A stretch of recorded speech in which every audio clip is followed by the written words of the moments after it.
What do you need to be aware of when exporting an EAR99 item? How do you prevent your company or yourself from being involved in illegal or prohibited shipments? Are there lists you can screen your customers against? What types of information should you pay attention to that would raise a concern about your transaction? These are all questions you may have, and we have the answers. Hello, my name is Clarabelle, and I work for the Bureau of Industry and Security at the U.S. Department of Commerce. The following clip is an example of the type of call our agency often receives from exporters regarding screening of transactions for exports of EAR99 items. EAR99 is a basket category designated to cover most commercial items that are exported out of the United States. If your item is not described in an export control classification number on the Commerce Control List, then it is designated as EAR99. I hope that it will explain the importance of screening your transaction when exporting commercial products. Let's get started. Hello, Exporter Counseling. This is Douglas speaking. How may I assist you? Hi, I think I spoke to you earlier. I'm exporting parts for a printing press to England, and my forwarder asked me about the Export Control Classification Number, or ECCN, for my product. Yes, I think I remember. You were going to give us a call back after you had reviewed the Commerce Control List to try to find your ECCN for the item, correct? Yes, that's right. After we spoke, I went to the BIS website, bis.doc.gov, and didn't find my items listed anywhere on the Commerce Control List, so I determined that my items are EAR99. But I still have a few questions. Well, I'm happy to help you with those. What questions do you have? I was thinking, since the items are not on the Commerce Control List and therefore designated EAR99, do I just go ahead and ship? Well, not quite. Although you're right, items designated as EAR99 are not listed under any ECCN on the Commerce Control List. They are still subject to the Export Administration Regulations, or EAR, and you do need to be aware that in some circumstances, a license may be required even for an EAR99 item. Really? I thought that EAR99 meant that there weren't any restrictions and that I could ship using the designation No License Required, or NLR, in the Automated Export Record System. Well, you're halfway there. In general, items that are designated as EAR99 can be exported to almost all destinations without a license under the designation NLR, or No License Required. But if your proposed export is to an end user of concern in support of a prohibited end use, or to an embargoed country or sanctioned country, you may be required to obtain a license, and in some cases, not to be authorized to export at all. I think you did mention that when we first spoke. Yes, it's important to keep in mind that a license requirement may be triggered for a transaction that does not normally require a license, and that would be based on the end use or end user. I know who my customer is, and they're in the printing business. What should I look for?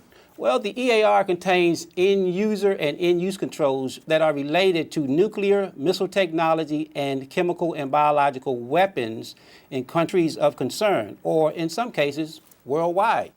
These regulations, they ensure that transactions that raise proliferation concerns are reviewed by BIS, the Bureau of Industry and Security, first.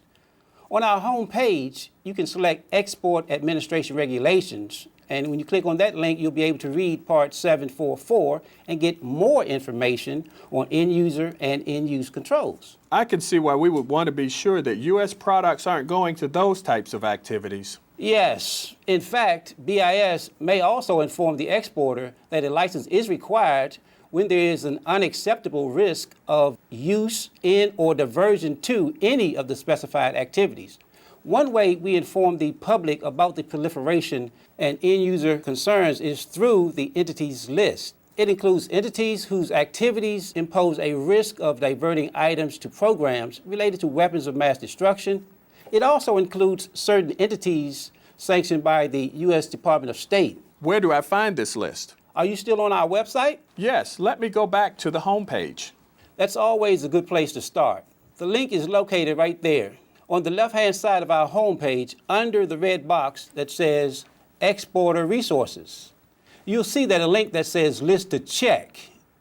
If you click on that link, you'll find the entities list, which we just discussed. I see, but what about these other lists on the page? Yes, as you point out, there are several lists. The denied persons list, the unverified list, the entities list. They are supplied by BIS. You will also see links to the specially designated nationals list supplied by the Treasury Department and the debarred list and non-proliferation sanctions list. Those are supplied by the State Department. I don't want to get into trouble here. So what does it mean if my customer is on one of these lists? Does it mean I can't export to them? Not necessarily. For example, if a party to a transaction is on the entities list, you may need to apply for a license. The denied persons list is a list of parties that have been denied export privileges because they violated the EAR Export Administration regulations. Dealing with one of these parties would be a violation of a denial order. What about the unverified list? The unverified list actually serves as a red flag. It's there to alert exporters that BIS could not verify an end user in other transactions. A red flag itself does not create an automatic license requirement. Hey, I was in a band called the Red Flags when I was in school. I have a feeling that those aren't the red flags that you're talking about. You're right about that. Red flags refer to abnormal circumstances indicating that the export may be destined for an inappropriate end use, end user, or destination. For example, an order for items that are inconsistent with the needs of the purchaser, such as a restaurant wholesaler ordering a machine tool, or a new customer declining installation and testing, when those are included in the sales price. So what do I do if I think there's a red flag? Well, when red flags are raised, you have a duty to check out the suspicious circumstances and inquire further. The purpose of this inquiry and reevaluation is to determine whether the red flags can be explained or justified so as to evidence the bona fides of the party and the legitimacy of the transaction. If they can, you may proceed with the transaction. BIS provides red flags and know your customer guidance to help exporters recognize suspicious transactions. You can find these on the enforcement section of our website. I'll be sure to check that out. In fact, BIS recommends that businesses adopt export compliance measures to make it easier to comply with the regulations. Take a look at the link on our homepage called Compliance Program Assistance. We've also created an online training room with training modules and archived webinars. Select Seminars and Training on our homepage. So let me go back over this to make sure I understand what we covered. When I export an item that's EAR99 item, I want to consider whether the country I'm shipping to is sanctioned or embargoed, whether the customer is going to use the item for bad end use like nuclear proliferation, and whether my customer is one of those prohibited parties like the denied persons list or the entity list. If nothing comes up and there's nothing out of the ordinary that raises concern, red flag as you like to say, then I ship NLR. You've got it. Thanks so much. I can see that I have obligations even for an EAR99 item. It's not a free pass to exporting. It is the least I can do to protect U.S. national security and foreign policy interests and prevent my company from committing export control violations. Yes, always exercise your due diligence and determine what actions you need to take, if any. If in doubt, you can always give us a call. We hope we have answered some of your questions regarding screening your transaction when exporting items that do not normally require an export license. You should consider whether the country you are shipping to is sanctioned or embargoed, whether your customer is going to use the item for a bad end use like nuclear proliferation, and whether your customer is on one of those prohibited parties lists like the denied persons list or entity list.